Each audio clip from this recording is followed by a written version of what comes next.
people just had no idea that it was going to be so profound for some people. Yeah. Anxiety. So people think they're having anxiety attacks for the first time and panic attacks, where it's actually a very common side effect of menopause. There's things around your genitalia that changes and people have no idea what's going on and they're freaking out because they think it's something else when it's actually just hormonal imbalances that can actually have, remedies for. So it's just stuff that we just need to talk about. And often women's health has been sidelined, and also about having empathy in the workplace for women that are going through it rather than laughing at them, things like that. And, if you want women to have the babies, you're just going to have to deal with some of the crap that comes along with it. And I think we all need to talk about it more. Nice one, Penny. Thanks for that. I've been thinking. All right, Stephen Franks, I've been thinking. I was really struck by the Kim Hill interview with Donald McLaughlin on Saturday about Donald's piece called In a Captured State in the Spin-Off magazine, the Spin-Off website. It showed a table which says that New Zealand has extremes of the left-right political divide based on income and education. Essentially, higher income people in New Zealand are bluer than in 20 other countries, and more highly educated people are more relatively red. And I'd always thought we were pretty relatively free from these extremes of polarisation. But the insight I thought that from Daniel was that quite a lot of the class markers are snobbery, and it made me think about how I'd reacted to a friend who's a vaccine resistor. She has cited accumulated anecdote and folklore from the internet, stuff I'd probably characterise as superstition. That's probably partly my snobbery, maybe it's true, but I sort of ignore it. The other, though, has a much more problematic argument. He doesn't know her.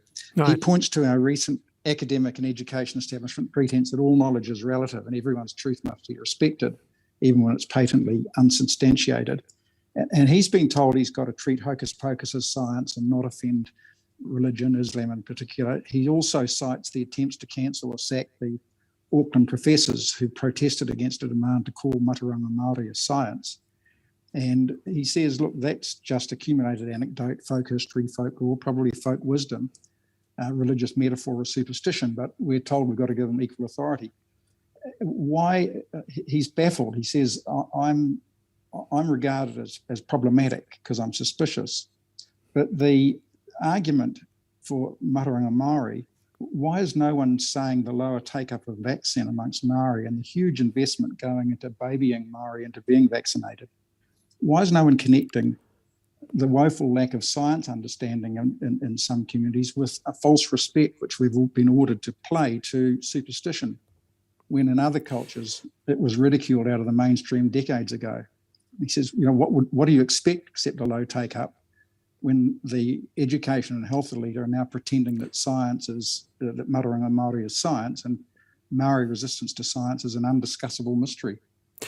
Well, there's a few, because Chinese, they have some of the biggest take-up of vaccines, and there's a lot of, Chinese traditional medicine that's not entirely accurate, like tigers. Yeah, but they regard it as, when I went to China, there was a huge campaign to wipe that out, and it's regarded as a little bit like feng shui. They sort of, it's almost amusing, but they're not ordered by the state to respect it. Yeah, but I don't know. It seems to be pretty entrenched still. I just think that's a pretty simplistic link. And some, there's some traditional medicines the world over. Like there was just one proven that Samoan medicine was as effective as ibuprofen. So it's not all rubbish. I think, yeah. It's definitely not all rubbish, but it's not science. I mean, it's stupid to dismiss folklore and folk wisdom without testing it. But it's quite different when you get 7 professors whose jobs are at risk because they refuse to call Mataranga Māori science.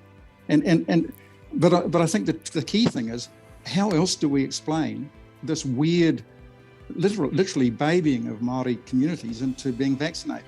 It's because, I was the one woman Thank you. No, Penny's point of view, Stephen's point of view, up to news and the post-cab press conference very, very shortly. The panel, RNZ National.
Kia ora koutou katoa. Good afternoon. First, the week ahead. Tomorrow I am in Wellington and will attend question time. On Wednesday I will be in Auckland supporting the vaccination efforts there, meeting with business representatives and local government. The later part of this week I will chair APEC, which includes a busy agenda despite being held virtually this year. On Wednesday night I will participate in the APEC Youth Dialogue, Voices of the Future. On Thursday I'll speak at and attend the APEC CEO Summit and participate in a panel discussion with German Chancellor Angela Merkel and Microsoft President Brad Smith. And then on Friday evening and into early Saturday morning I will chair the annual APEC Leaders Retreat. Today, Cabinet met to discuss alert level settings in Auckland and Northland. Last week, Cabinet made an in-principle decision to ease restrictions in Auckland to what has been termed Alert Level 3, that's Step 2. And today, Cabinet, on the advice of the Director General of Health, has confirmed that decision to ease into that new set of settings at 11:50 p.m. tomorrow night. This will bring Auckland and the Waikato into alignment. At Step 2, retail businesses and malls open. However, just to be clear, event facilities like movie theatres and gyms will remain closed for now. Face coverings, record keeping and physical distancing, of course, are required.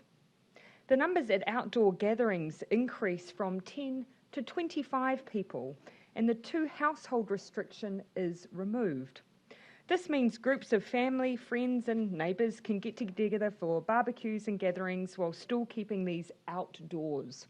It also means outdoor classes like yoga and CrossFit can increase to 25 as well. Public facilities like libraries, museums and zoos can reopen at this step, of course with face coverings, record keeping and physical distancing required in the same way as for retail. The reasons for this decision today capture the transition phase we are in as we continue to minimise the impact of COVID-19 and work to protect people from it. As you can see, we have increasingly high vaccination rates in Auckland, and that is a substantial part of our consideration now. Auckland hit 90% first dose and 80% second dose over the weekend, and is now a matter of weeks away from 90% double dose. And so while we're getting those rates higher still, we are easing into our reopening. The restrictions we've eased to date, we've done so because we know they are the safest ones. For example, evidence shows picnics outside have not led to an uptick in cases. And from barbecues, we have evidence of just 1 case. Indoor gatherings, which are not permitted now, nor when we move to Step 2, continue to be a major driver of spread. So keeping it outdoors reduces the risk and helps keep cases under control. We've also not seen significant cases in workplaces at the last set of restriction changes that we made, so opening retail with the appropriate public health measures in place should also be low risk. In making this decision, we have also considered the ongoing mental and emotional strain of lockdown on Aucklanders and the impact on businesses. We do hope that this easing will relieve some of the pressure, and I again thank Aucklanders for the work that you're doing to keep the rest of the country safe. Cabinet will next make alert level decisions on Monday the 15th of November when the Waikato is due to be considered. But today I can also tell you that based on current projections, Auckland is on track to make 90% double vaccinated this month. Cabinet has a check-in on November the 29th. And based on Cabinet's discussion today, there is a strong expectation that Auckland will move into the COVID-19 protection framework following this November 29 check-in. This is based on all 3 DHBs having reached 90% first doses already, and the 29th of November representing 21 days or 3 weeks following the first dose milestone, allowing time for that 90% to be fully vaccinated. Moving to the new framework at that time will mean certainty for Auckland. It will mean all businesses can be open and operate. It means we will manage cases as safely as possible, but differently. Our projections have already shown us that cases will grow, but this is not the only consideration. We now also look to hospitalisations and ICU as a key consideration for the safety of New Zealanders. And those rates are within expectation, with ICU use being lower at this point. In this lockdown, though, Delta has tested us like never before. But we are very close to getting back to doing the things we love, like seeing friends or family, or taking the kids to the movies. Finally, on Northland, Dr. Bloomfield has recommended to Cabinet today that the far north of Northland move back to level 2. Cabinet has agreed, and this can occur on 11:59 p.m. Thursday, the 11th of November. We've seen very high testing rates in the far north, tripling in the last 7 days, and 10 to 15% of the population is being tested. We do have additional cases today, but the view and advice of the Director General is that these could be managed through ongoing contact tracing and testing. Cabinet made the decision of a few days extension of alert level to give additional time for this to occur. And one last message before I finish with a quick update on boosters. 6 DHBs have now hit 90% the first dose mask. That's Auckland, Waitemata, Counties Manukau, Capital and Coast, Canterbury and Southern. Nationally, there are only 33,316 doses required across the remaining 14 DHBs to get them all up to 90%. We have the capacity and vaccines to do all of those tomorrow. 2021 has been a long year, but we are now in a sprint to make summer the break it can and needs to be. So I encourage again anyone across those DHBs who have not had their first dose to support their local communities by doing so. We'll finish on an announcement on boosters. MedSafe has today approved a booster dose of the Pfizer vaccine, and this is being gazetted as at 3:30 p.m. today. The approval is for administration of the booster for people aged 18 and older and at least 6 months following the second dose. MedSafe's approval is the first step in the process. You'll remember that the next step is for the COVID-19 Technical Advisory Group and the Ministry of Health to provide advice to ministers to inform the use of booster doses, including the age limits and the interval between the second dose and a booster dose. We understand the health and border workforce are particularly concerned about whether or not they'll need a booster dose, and so we're obviously working towards a plan to provide that reassurance as soon as possible. Rest assured, though, we have the doses and the vaccinators to roll out as soon as our experts give us their final advice, which we don't believe will be too far away. We're now happy to take questions. Minister, will you bring forward that November the 29th check-in if Auckland hits double dose 90% sooner? If they meet that 90% double dose across each of those DHBs, then they will move into the new framework. The check-in was a pragmatic one. It gives us an opportunity that if we are close to that 90%, that we're able to make a pragmatic decision around the move. I can tell you from Cabinet's discussion today, there's every expectation that at that 29 November we'll be confirming the move of those DHBs in Auckland. So the border will open to double vaxxed Aucklanders at that point? The border decision is a separate one, but we'll be looking to confirm the date that the border will alter next week.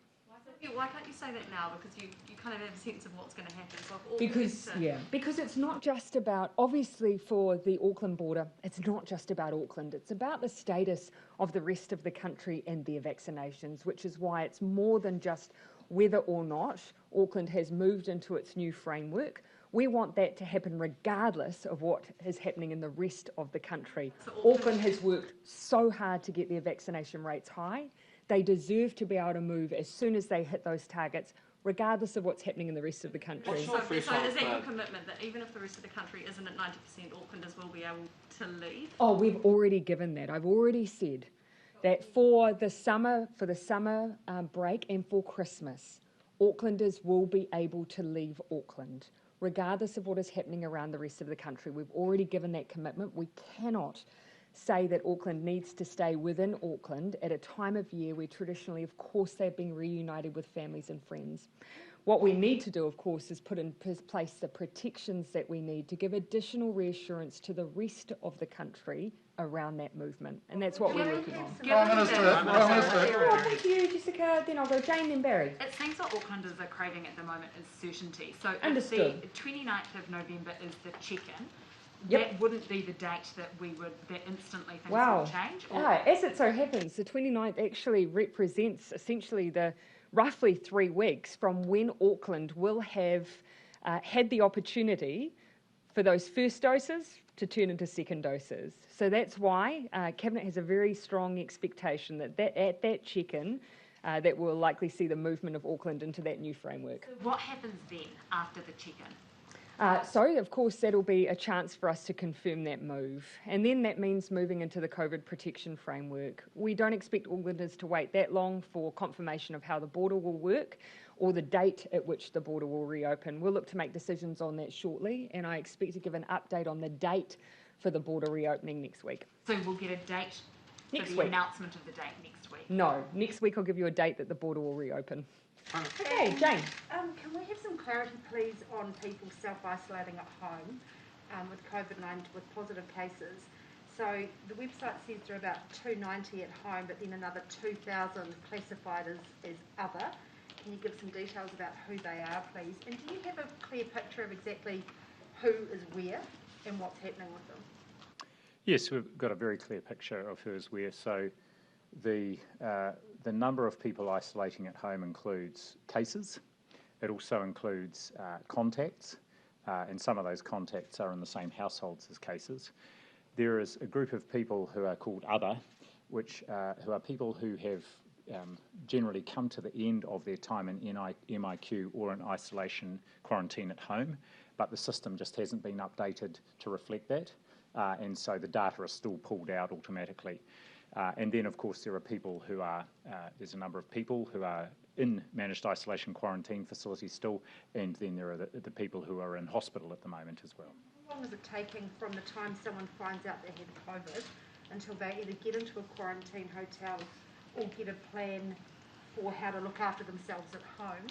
And is there increasing pressure, obviously, with the cases on the system, and is it going to need to be resourced up?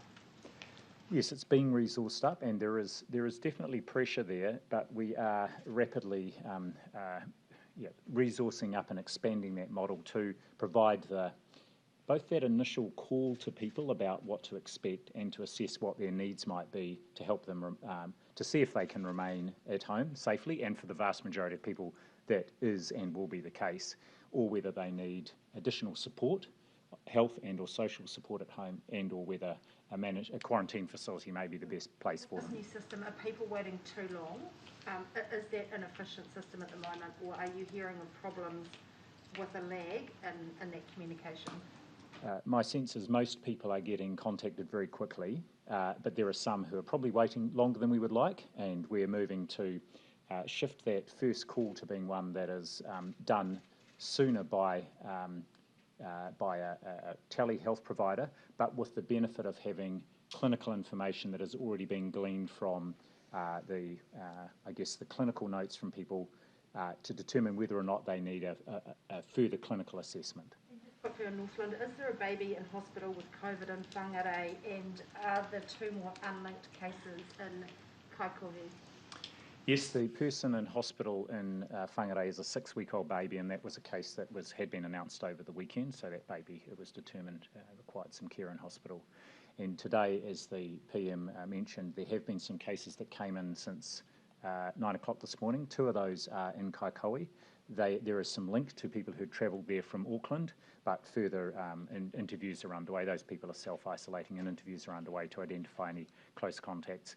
I should say that the most recent wastewater in Kaikohe was negative, and it's just determining the link probably to these people who they had contact with from Auckland. Prime Minister, how long will restaurants in Auckland have to wait before they can open their doors? Of course, as you will have seen in our new COVID protection framework, the whole goal with the new system is that regardless of what level we're at, there will be certainty for hospitality that they will be able to open throughout. And that is a key difference between what we are moving into in a highly vaccinated environment versus now. For Auckland, they'll be able to reach that point once, of course, all those DHBs who have said hit 90% double vaccinated. As you've heard me indicate today, Given we've now reached that goal for first doses, our expectation is that within 3 weeks we should be able to then move into that new framework. I'll have to wait at least 3 weeks. We have committed to continue to work through our steps, and you'll know that the next one, after retail, does allow hospitality to open, but with a limited number of patrons, and for some we totally accept that won't be necessarily a viable option for them. But what I can say is with the new COVID protection framework, those days of that uncertainty at different levels will be gone. They will be able to open consistently to vaccinated patrons. Has Cabinet given any consideration to al fresco dining, restaurants running al fresco dining? Yeah, so I have seen the calls for that. Of course, what we had tried to consider in an equitable way is the circumstances of all hospitality, because of course not everyone has the option of opening with al fresco dining or outdoors. And so we hadn't had a specific carve out solely for outdoors. That would be different to what we've considered before. I've seen the calls for it. There's nothing to stop Public Health giving us advice on that specifically. Can you clarify for once and for all, 25 people are able to gather outside? Correct. If they want to go to the loo inside? I've been totally consistent on this. No one should go inside. So I've always taken that view, and from what we've seen from cases, I think by and large people are really trying to conform to that. Bloomfield takes a different view, don't you, though? The key point is that the gatherings should be outside. They want to go to the loo. Well, I think Make provision for it, Barry. sensible arrangements can be put in place to ensure there's no risk to others when people need to go to the loo. You can see as soon as we give advice around the margins, Barry, it quickly descends. And so we're keeping a very simple principle here. People should meet outside. Henry, and then Jason, then Joe. Check-in on Auckland. Sorry, what was that? For the end of the month check-in. You say you want to be pragmatic about getting to 90%. It's likely that counties Manukau won't be at 90%. How are you saying that? Because of they had to speed up their current rate of second doses by quite a bit. And we've actually seen the opposite of that recently. I'm not going to write off counties. So if they're not there, what's the level of pragmatism? 1%, that's fine. Yeah, look, as I've said, after following the discussion from Cabinet today, there is a strong expectation that at that meeting on the 29th of November that we'll be confirming the move for Auckland. And my strong message to everyone who's had that first dose, mark it in your diaries, go and make sure that you get that you get your second dose. The vast majority will be eligible well before that date, because of course the vast majority had their first dose much, much earlier. There has been quite a lot. There has been some attrition, and generally saying people we're not doing it exactly in 3 weeks. So there has been some attrition. Likely, but you're not going to be at 90%. I'd be interested to see whether or not that's been the case in Auckland, because actually looking at where we're at now in Auckland, we have relied a bit on international evidence around the difference between first and second doses. I don't know if Dr. Bloomfield, you've got anything further to add on that? Yeah. The last the team looked at it and briefed me, around 96% of people had had their second dose within 6 weeks, I think it is, after that first dose. Since that time, though, there has been this call for people to get their second dose as soon as possible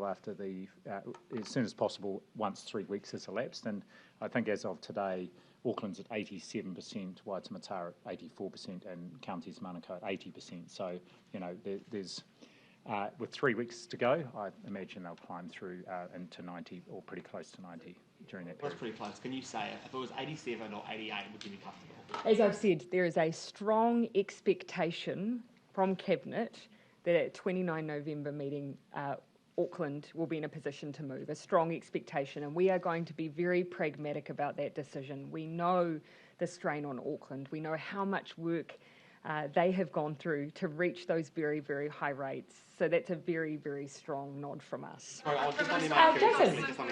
And then I did say Joe, and then I'll come over. Just on MIQ, there was a research paper or a blog thing published by Michael Baker, Nick Wilson, lots of other academics from the University of Otago today, which basically said the risk of a double vaccinated traveller from most places in the world, especially a Kiwi, is less than a risk of going to a certain market in Auckland. They said that this made the current MIQ situation arbitrary and inconsistent, and recommended that double vaccinated travellers with free departure tests should be able to travel to Auckland freely if they're New Zealanders. What did you make of that research?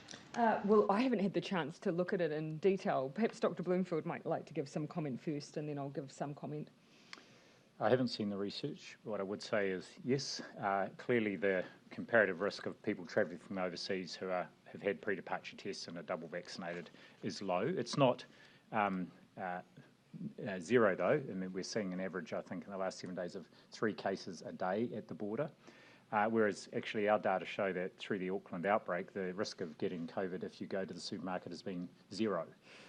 So actually there is still a slightly higher risk of people coming across the border, but there's no doubt that the risk profile is changing, and you'll have seen already some changes afoot to recognise that. Yeah, as I understand, some of the argument was that the rules should be relaxed for international travellers into Auckland, but tightened for those leaving Auckland for other parts of the country. So I think what we have to recognise is we've got one MIQ system operating across the board, and we are changing it. And that was the take home from me.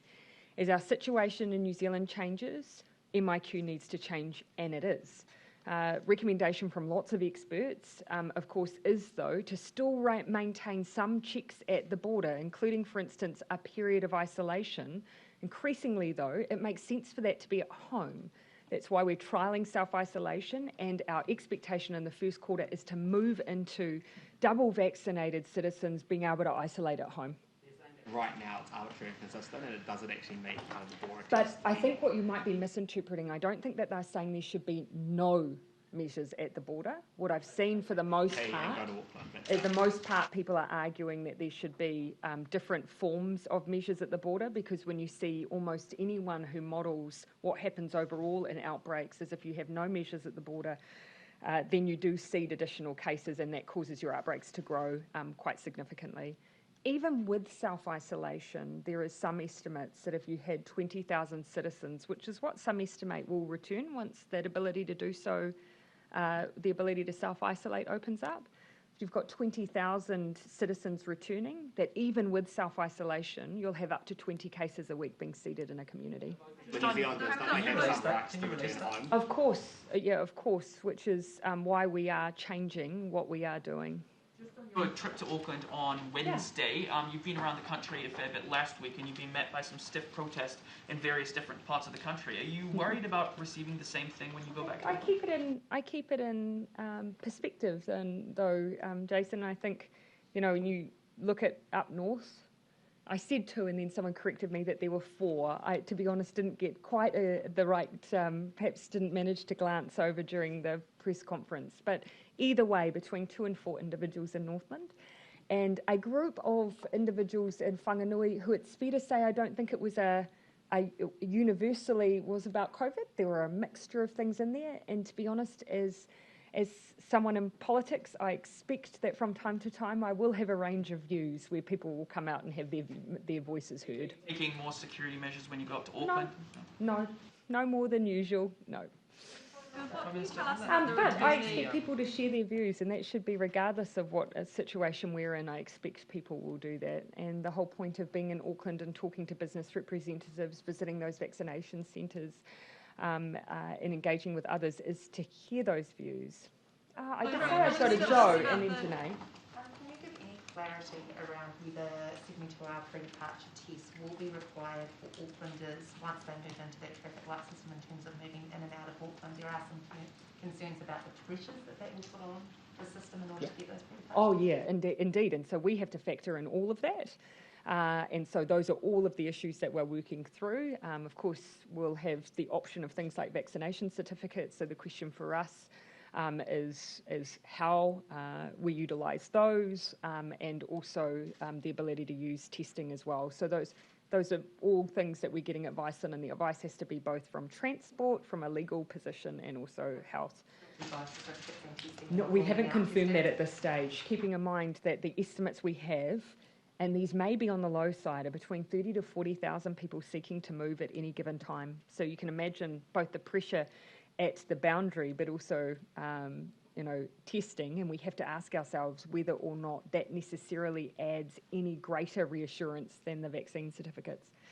The final thing I would say on this is actually no boundary is ever ironclad, and so we have to be really clear to the rest of New Zealand that And they know that, they've seen that. These are all in place to try and slow down what otherwise may occur, but nothing is going to be ironclad. And just lastly, can I ask, have you given any further consideration to moving, when Auckland hits 90% goes to traffic light, moving the rest of the country in to move that incentive for the unvaccinated? It's a good question, because actually when the COVID protection framework was designed, it was very much with the idea of helping to support ongoing vaccination, because you can see it uses vaccine certificates, which may give a further nudge to people who have not yet been vaccinated. The view of our experts was that they wanted, though, a high vaccination rate before communities move into the framework.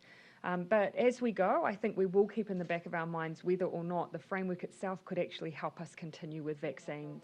About actually moving people sooner to incentivise those who aren't. I wouldn't call it sooner. You know, we want to keep driving for that 90%. That's the safest position to move into the new framework, because it uses different tools. It uses local lockdowns rather than generic ones. So we want a high rate of vaccine before we're moving into it. So what are you looking at then if you're not looking at moving soon? Well, I guess what I'm saying is that we're looking for, you know, an ongoing message around that 90%. We haven't changed that position, but we have been thinking about whether or not it might add some extra incentive as well. Yeah, so I'd just say come to Janae. So are you sort of walking back a little bit? No, not necessarily, no. But I'm just explaining actually the context in which this framework was designed, which was to have that added benefit. Again, just coming back to the fact that we always said we would review the status of every part of the country on the 29th of November. That hasn't changed. Okay, just from the from the 29th of November, say Cabinet decides that Auckland will move to the new framework, how long will Auckland need to get ready for that framework to become operationalised? Could it be a week or 2 weeks, for example, from November 29?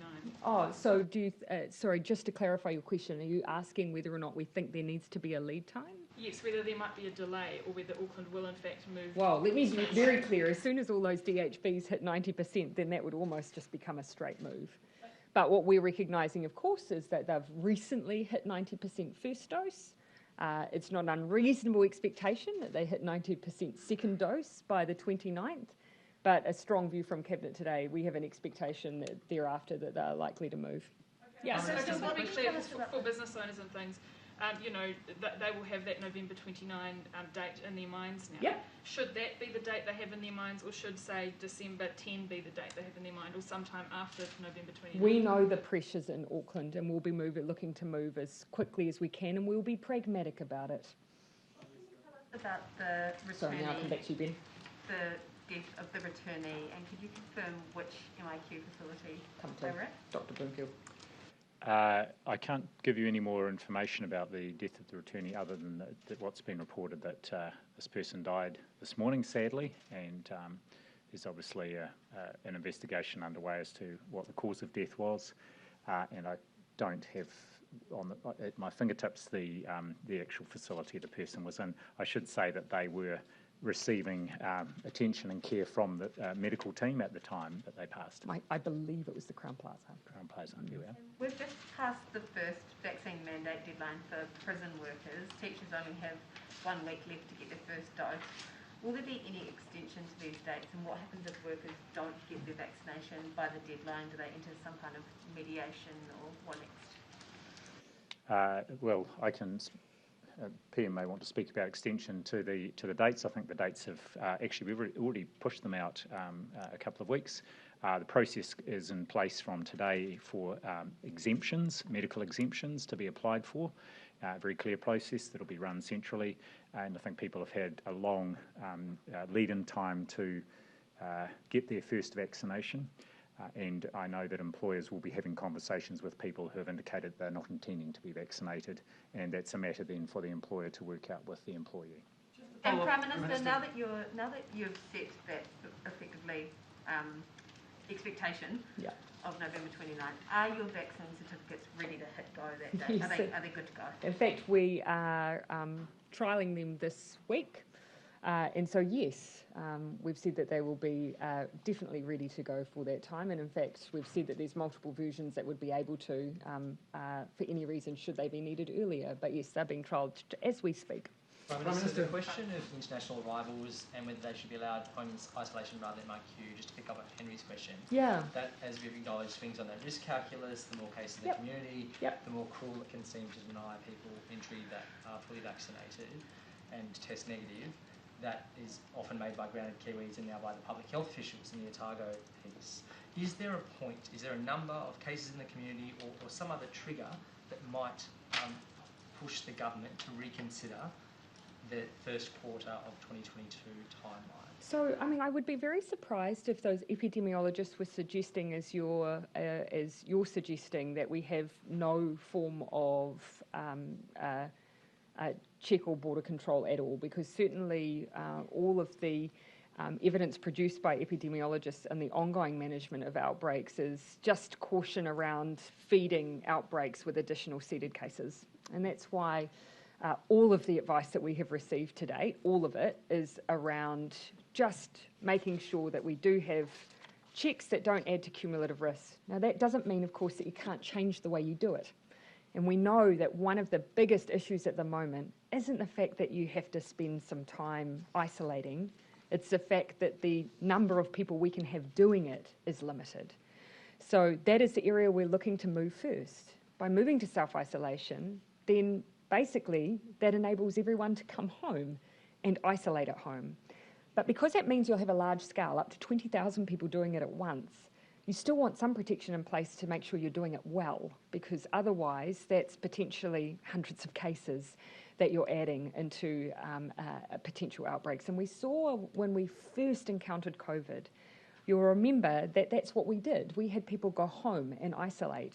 Unfortunately, we had a number of outbreaks as a result of that practice. So we know we need to do it better this time, and that is what we are putting all our energy and effort to making sure we do. So that's the big change for us, and it's a large number of people. We want to do it well. That's why we're trialling it as we speak, doing that at home, and we believe that that will make a difference. Is there any change in the Fortress New Zealand public sentiment on that matter? Do I what, sorry? Detect any change in public sentiment on that matter? I mean, National is running... Well, we're already... I think what I would say is that we've already made the decision it's going to change. So, you know, and again, the issue at the moment is the capacity, because I think as soon as we can tell everyone that there's no limit on who's able to come home, then that dramatically changes what we've had to date. And that is what I hear people asking for. So that's what we're working towards. We've just got to make sure that we do it safely and well, because the last thing I want to do is see the brakes put back on because it isn't able to be done well. Can I just ask one on APEC as well, sorry? Sorry, what was that? Can I just ask one on APEC as well? Sure, go ahead.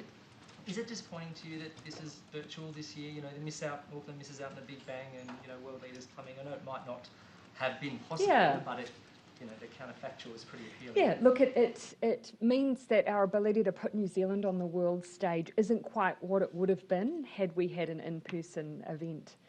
But it's also added some benefits. And one of those I would consider to be the innovation around having an additional leaders meeting, which has never happened in the history of APEC before.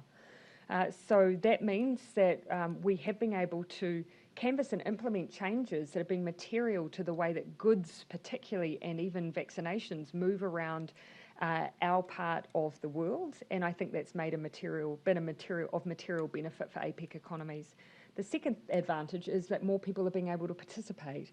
And so for those business events, youth events that are all part of APEC, I think that that's a positive. Well, this is for Dr. Bloomfield from my colleague, please. The Ministry of Health has reworked the vaccine exemption process, adding in the government as a safeguard. Was this in response to bogus exemption? I'm not sure we've added the government as a safeguard. There was certainly a lot of activity based on the first version of the order, which was prepared quickly, because it was interpreted that any practitioner could provide an exemption for somebody, and there were plenty of stories, some in the media, about that process happening. And so off the back of that, and actually at the request of professionals, including some of the professional bodies whose members were coming under a lot of pressure from members of the public, we decided to move this to a centralised process, given that, again, the number of exemptions will be very small. And so that's why we tightened that process and centralised. Exemptions have there been so far? None so far because there no legitimate ones so far because the process is just being publicised today. Can we get a breakdown of the people currently in hospital and their vaccination status? Yes, actually, I'd asked for that from my team. I'm not sure if I've got it, but if I'll have a look through perhaps while the next question's been asked. If I get it, I'll let you know. Do you have a second question? Yeah, just on whānau order, the Ministry of Health has again declined to share individual Māori vaccination data. For the whole of the North Island, but are working through other provisions around sharing of information, Well, what's being done now to help the agencies provide? Is anything being done to help the agencies providers? I feel self-conscious answering on behalf of the Ministry of Health when the Director General can, so thus ruining the point of me picking up a question. But Dr. Bloomfield, would you like to speak to the whānau order decision? I will, and sorry, I haven't got those data on vaccinations. Let me do latest, that. So PM could perhaps get that.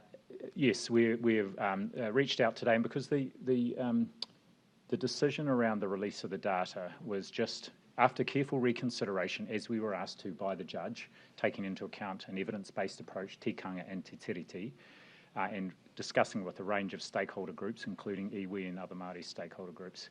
The decision was not to provide all the data for all Māori in the North Island who were unvaccinated or who had had one vaccine, but to work with the agency and its, with the whānau ora commissioning agency and its providers to release data, including where it was helpful, individual level data at a local level to support efforts. So we've reached out to the agency today and are getting in place a meeting for tomorrow to work out how we can do that, starting in Tamaki Makaurau and Kirikiriroa. Other areas that you'll focus on? Will you provide individual data for places like Northland and Tauranga? I should say that we are already providing very small area mesh block level data for a range of Māori and non-Māori providers, but particularly Māori providers around the motu, and that includes in Northland. And we've had requests from other agencies and from other groups, including iwi, to provide individual level data for their rohi, and we're processing those. I'll go to the Wi-Fi. Sorry, just following up on that one. In the letter that you wrote, John Tamihere, it says the Crown must recognise and uphold mana and rangatiratanga of distinct groups across the motu. Firstly, what's your understanding of mana and rangatiratanga, and how does the decision to not be forefront with that information uphold the mana and rangatiratanga of the vulnerable communities that the DHB and MOH hasn't reached? Not all iwi wanted their data released. Yes, so this just went to the discussions we had with a range of groups, in particular iwi. And that was, I guess, the reference to rangatiratanga. And some of them, not all, but some had a very strong view about not wanting the data released of their iwi members in toto, because they felt that that would potentially compromise the relationship between their iwi and the Crown, actually. So we had a range of views, and we tried to find a balanced way through the middle here. And again, the invitation was extended, and I spoke directly with Mr. Tamihere on Friday night. She recorded the conversation, so it'll be out there somewhere, and emphasised that the invitation was there to work with them and other Māori organisations to make sure that they had the data they needed to achieve what we collectively aspire to, which is the highest possible vaccination rates for Māori. And just on that, Prime Minister, right now, on Friday, Māori made up over 1,000 of the active cases in this outbreak. There's only a week after Auckland moved from 4 to 3, Māori made up more than the Pākehā, the Middle Eastern combined of cases. And don't you think that moving these alert levels around like this just toys with more Māori case numbers? No, So it doesn't. I disagree. Of course, we have had to make decisions previously around the easing of restrictions without vaccinations, and now we have vaccinations, and the vaccination rates in Auckland are higher than we see in the national average. For our over 65s, you know, my recollection is that it's 90+% are vaccinated. So we will have cases in New Zealand now. The question for us is, are we doing everything we can to reach everyone we can to make sure that they are protected and safe? And that is what we are doing across the country, and that is what we will continue to do. But at the same time, we are easing in areas that are the least risk. So where we are seeing cases at the moment is actually not in the areas predominantly that we are easing. It is in those things that continue to be against the rules, so household gatherings and so on. Yes, sorry, I did say I'd go to Jane, yeah. I was just going to check if we can get that vaccination data, please, for the hospitalisations. Still working on that one for you. We'll send it out straight afterwards. So we'll give the vaccination rates for including fully and partially and unvaccinated for hospitalisation and for our cases. And I should say that as we expected, and we've seen this right through, that the proportion of cases and hospitalisations who are vaccinated will slowly increase as the vaccination rate goes up, and at least one publication had a very good explanation last week of why that is, but we can also provide some explanation of that too. Yeah. Sorry, I will just make sure I haven't got everyone, and then I'll come back to you. I'll come to Bernard and then Mark and then Michael. Prime Minister, back to you, Toba. Firstly, on the decision next week about the boundaries around Auckland. We'll give a date next week. Yeah. You've said it's about Aucklanders leaving. Will you also be saying what the rules are for people coming into Auckland or through? Which is a much more straightforward proposition, but yes. And secondly, no. Secondly, could you say, or perhaps Dr. Bloomfield say, what are the upper limits for hospitalisations, particularly in Auckland now that we're 81, where you have to perhaps tighten up to stop the system being overwhelmed? Dr. Bloomfield, perhaps we could include in that some of the discussion we've had about what's within that number as well, because it's interesting, not all are admissions. Mm-hmm. So I guess what we're looking at is hospitalisations, including ICU usage, but also the whole system, the public health end of the system and that care in the community part of the system. In terms of the hospitalisation, certainly the current level is well within the numbers that the DHBs can cope with, and the modelling which goes up to, which we showed here, perhaps on the screen here a week or two back, suggested even at around 200 cases a day and a proportion of people that were hospitalised, that was within the scope of the system. One of the things we are doing this week is just looking at the hospitalisations, because some of them represent people who have been assessed in the emergency department, but then they pass the 3-hour time limit and then get counted as admissions. But in fact, they are assessed and then sent home again. So we'll be taking those numbers out. So we'll just be reporting inpatients who are in hospital for care of COVID rather than for another reason. So that will reduce the numbers slightly, but it's certainly well within the capacity of the Auckland hospitals. Can you say what that capacity is so that we know how close we are to having a problem? Well, the rate limiting part of hospital care is and it's been given a lot of airtime, is intensive care beds, and at the moment we've got today just 7 people in intensive care, and there are well over 100 intensive care beds in Auckland. So it's within well within the bounds of the hospitals at the moment. But what I will do is go back and just look at where we were expecting those case numbers to top out, what the hospital admission number was that correlated to that. Yeah. Just one thing, Prime Minister. And we have ongoing confidence in that as well. Just on the announcement on the weekend about child family tax credits, could you say whether Cabinet considered an earlier payment than April, and whether it considered completing all of the Welfare Advisory Group increase in payments, the 500 million extra, which was... Not as part of this discussion. And of course, actually there are limits to the timeframes for which these things can be implemented because of the systems that we use for payment. So they often require long lead times to make adjustments to payments, which is why we had to make the decision by November in order to be able to ensure that they could occur in April. And that's simply because of the systems that we use with IRD. Why is it so hard to...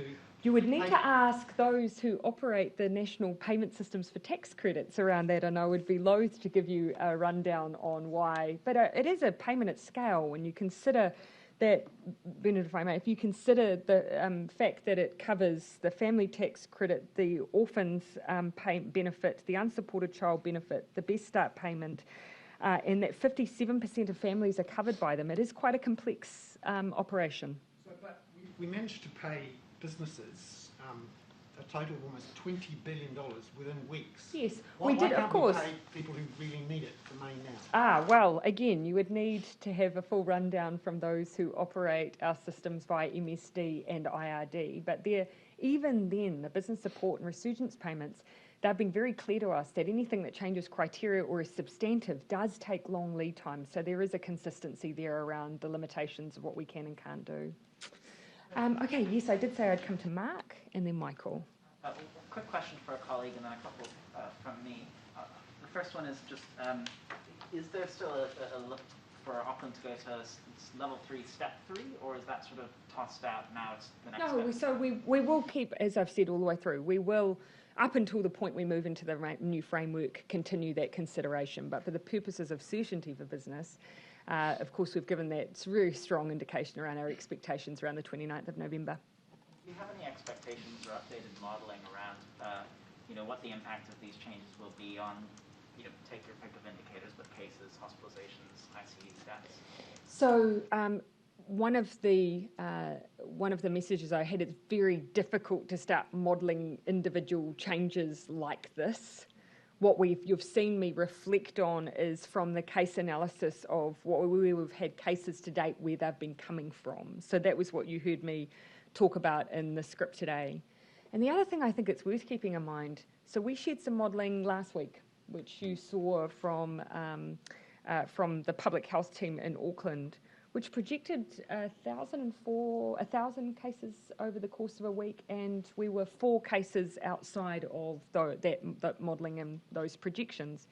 They're all modelled, though, on level 3 restrictions as they stand. So that's one thing I'd say, but they're also making assumptions about people's ongoing ability to comply with level 3 restrictions. And we know that a lot of where our cases are coming from at the moment is where, around the margins, we're not necessarily seeing people able to stick with that compliance. That same modelling said for this coming week from today and in the next 6 days, you'd have 63 non-ICU hospital beds occupied, 15 ICU beds occupied. So we're lower on ICU. Yes, we are. Higher on hospitalisations, lower on ICU. And there's been a few assumptions around why that might be. Dr. Bloomfield, you might wish to speak to that. Just to my earlier point, that some of those people who are classified as hospitalisations, they're not actually either in an inpatient bed, or if they are, they have COVID, but they're not primarily there for COVID. So we're just tidying that up. But yes, the hospitalisation rate is slightly higher than was modelled, but importantly, the ICU bed use is lower. So for you, it's you'd rather have that trend than the inverse, and you have quite a bit more hospital capacity, and that's not the limiting factor here, I guess. That's not the limiting factor. Sorry, just coming back to the stats that you asked for. At the moment, I have the vaccination status of hospitalised cases as of 8 November. No doses received prior to being reported as a case is at 52%. Fully vaccinated, forgive my eye, I'm struggling a little bit to see it, but at the moment it looks like it may be 10% possibly. But again, keeping in mind that will include those who just present in ED or who are in for other things. We'll give you the breakdown, and I should add that we are looking to do regular reporting on these numbers, but we're trying to just make sure that when we release them, we've done that data cleanse that we've been talking about today, so you can have a bit more assurance around who is actually hospitalised versus who just presents at ED. So just based on Michael. What you just said about the modelling, so are you expecting the case numbers and hospitalisations to go higher in that modelling as a result of this move? Not generally, we are expecting cases to increase. So as a general rule, and we've said this all the way through, we are expecting cases to continue to rise. We are at an R value between 1.2 and 1.3, which tells us that they will continue to rise. And we have tracked along and as has been predicted based on that. The view of public health seems to suggest that they don't believe necessarily that these changes will be a significant contributor. What they may do is increase movements, though. So the more people who are going to go and work in retail, they may more movements as a result. There are side effects of some of these changes, but again, the view is that it won't be materially significant. Having said all of that, though, we do need to look just beyond cases now in Auckland as we have higher vaccination rates. Sorry, I did say that I would come back to Tova. Did you want to pick up? No. Okay. Rukawai, and then I'm going to finish with Janae. Just a couple of questions. On that modelling, were Māori case numbers taken into consideration? How many Māori cases you've... So when I'm talking about the modelling, all I'm referring to is what we shared last week, which is what's coming through from APEC. So I wouldn't call it new modelling. They do a daily rolling update for us. But the message I seem to get is often quite hard for us to model in an outbreak of this nature or size. So I imagine at that level that would possibly be even harder, but I can't answer that question. Yes, so the modelling doesn't look at what the proportion might be by ethnicity, but what I can say is every morning at 9 o'clock when we get on the call with AFS, they give us the case number, and the very first next thing they give us is the ethnicity breakdown, so that we've got a really good picture of where the burden is falling, and that then informs, of course, what we do in response. Yeah.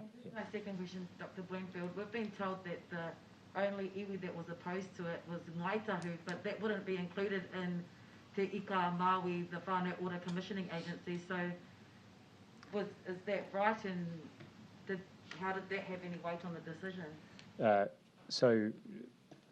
Yes, Kaitahu did have an objection and were opposed, and that related to the quite large proportion of that iwi's members who live in Te Ika o Māui, but they were not the only iwi who expressed reservations, and so I can say they were not alone. Which other iwi expressed reservations?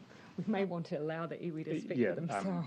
There was certainly a description of this in the document that we provided to the Whānau Order Commissioning Agency. Janae? Dr. Bloomfield, is it still the case that about 60% of the new cases are coming from household transmission? A smaller proportion are coming from household transmission, but what I would say is that as we've looked right back across the outbreak, we've seen what we call a secondary attack rate in households of about 45%. So I guess that's the secondary attack rate. So about, if there's a case in a household, on average 45% of other household members so nearly a half will become positive cases. But the proportion of our cases now who are household contacts is smaller than it was in the earlier part of the outbreak. Yeah. So that's not an incentive then to have more of these people go to MIQ and perhaps put some of the overseas returnees in MIQ in the community? Into their own households? Well, yeah. Yeah.